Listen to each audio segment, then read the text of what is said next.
Be safe, she thought to herself as she navigated the cold, hard concrete parking garage. Always look over your shoulder.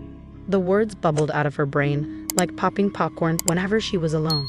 Remember to walk in large groups. Parking garages were the worst. So many dark corners and terrible cell phone reception.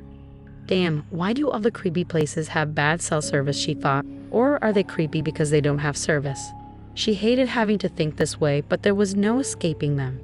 They were not her fault, though this is what everyone said. What everyone has been saying to her since Joel.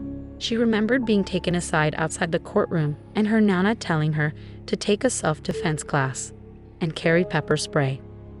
Maria looked over her shoulder and saw a weird shadow.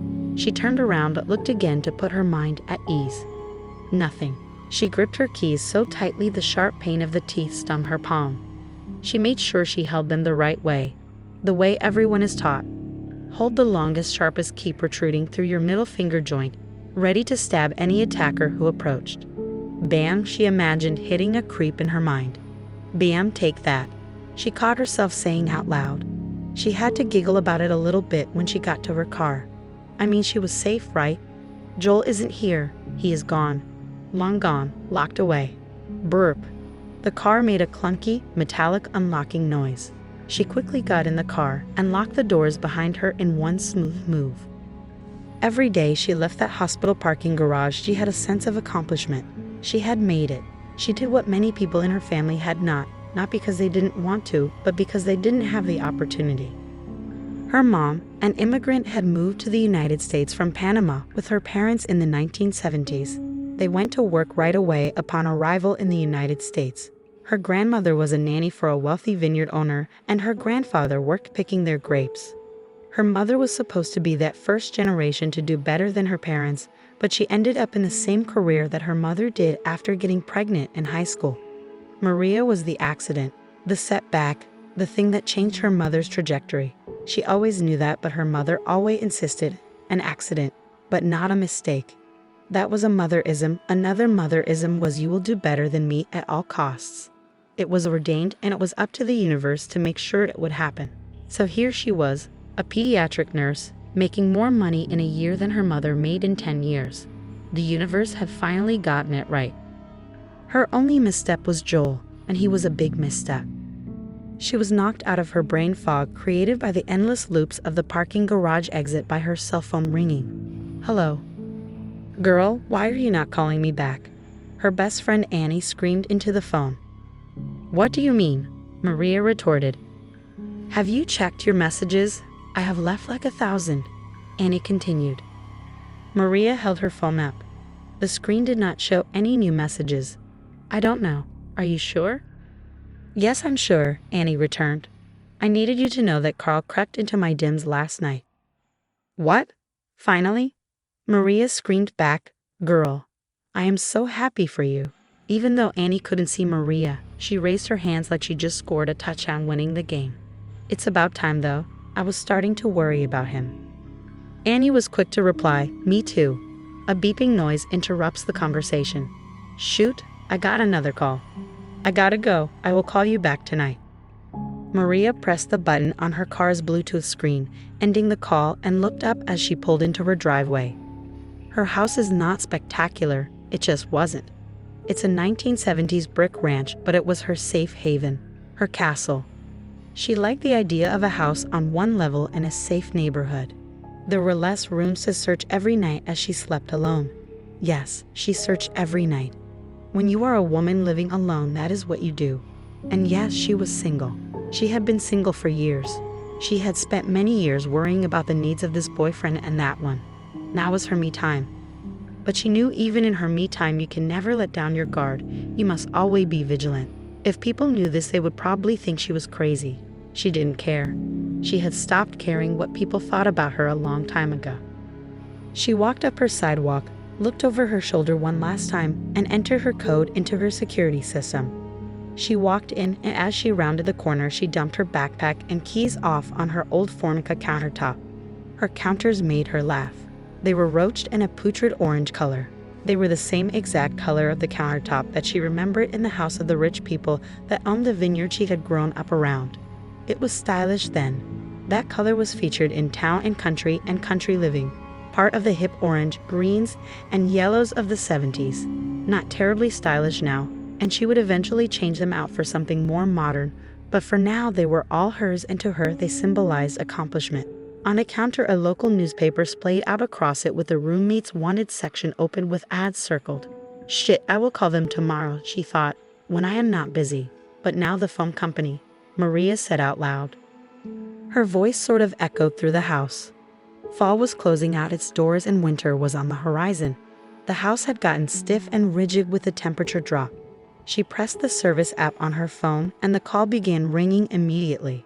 The automated voice maze connected, and she pressed 0 over and over again impatiently so she can be immediately sent to a customer service representative. The automated voice repeated, "You pressed 0 for a customer service representative. Is that correct?" Annoyed, Maria says yes. As Maria's voice trails off, she notices a shadow pass her window. She stiffened. Out of the corner of her eye, she saw a big yellow bus drive down the street. Her muscles relaxed.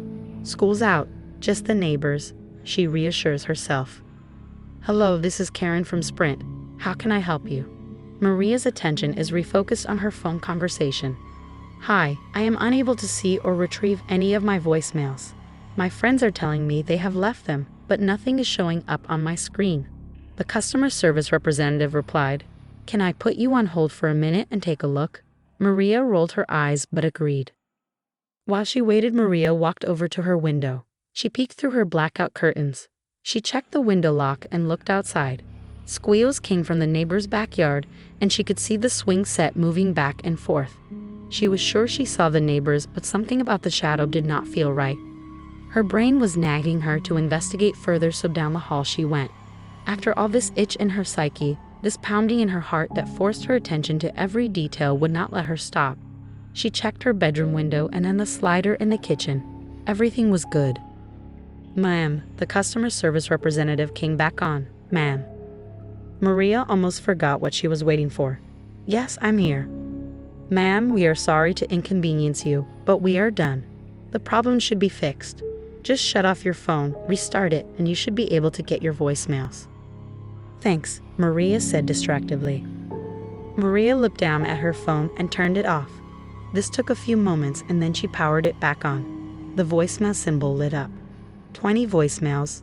Maria was shocked. She hasn't had 20 voicemails in the past year. She hesitantly pressed the voicemail symbol. You have 20 new messages, the robotic voice let her know. Message 1. Maria, it's your girl. Hit me back. Maria smiled. Annie was always a cut-up. That is what Maria loved about her. Maria needed Annie in her life to soften and make her have fun. Maria thought, I need to tell that girl how much she means to me. I couldn't stand it if she never got to hear that from me. Message 2. As soon as the clicking began on the pre-recorded message, Maria knew the implications. Her jaw clenched tightly and she was gut-punched. Those 3 clicks in a row that were so familiar to her. Click, click, click. You are receiving a message from Tackett County Maximum Security Prison. Click, click, click. Hi Maria, I have been trying to get a hold of you. The board met last week and have decided to parole Joel. I know this is not the outcome that you had hoped for, and I am sorry. His release date is Tuesday, October 28th. Maria dropped the phone. Her arm shook uncontrollably as she lifted it to look at the date on her watch. The clock face showed October 29th. The sound of glass breaking in the distance came to Maria's ears like a bolt of lightning, and she immediately knew what that sound meant. She now knew why the shadow didn't make sense. She now knew that it didn't matter whose name she put her home purchase under. He would find her.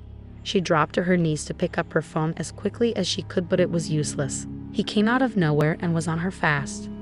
She tried to free herself, but his weight was crushing and oppressive. He wrapped his hands around her throat. Remember me, my love.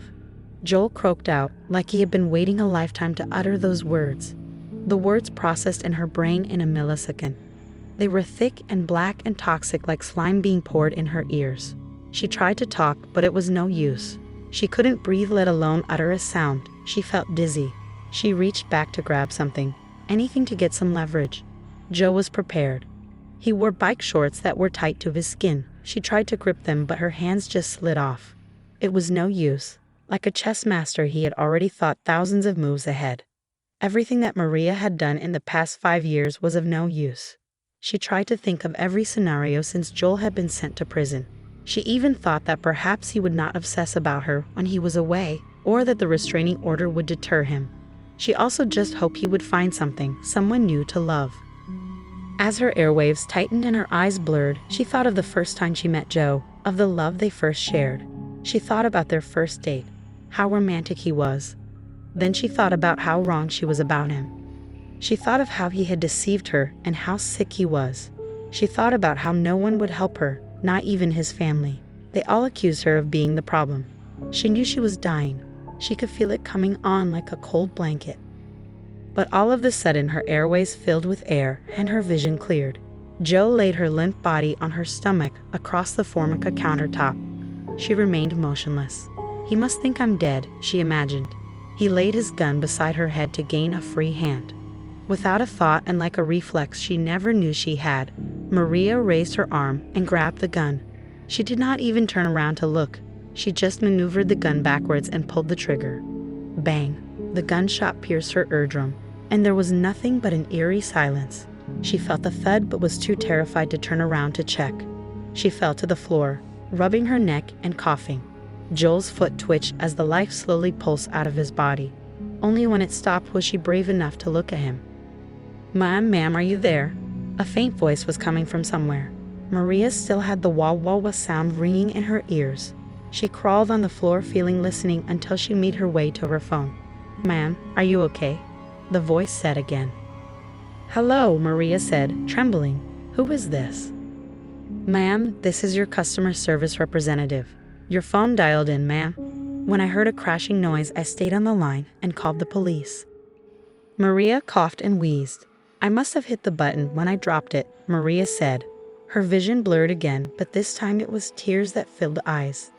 Sirens blared in the background, and she saw the blue lights reflect off her refrigerator. A calm came over her body, a calm that she had not known in 5 years. Her tears turned into sobs. "Ma'am, it sounds like the police are there. I am going to let you go now," the customer service representative said. "Thank you." Maria was able to get out between gasps for air.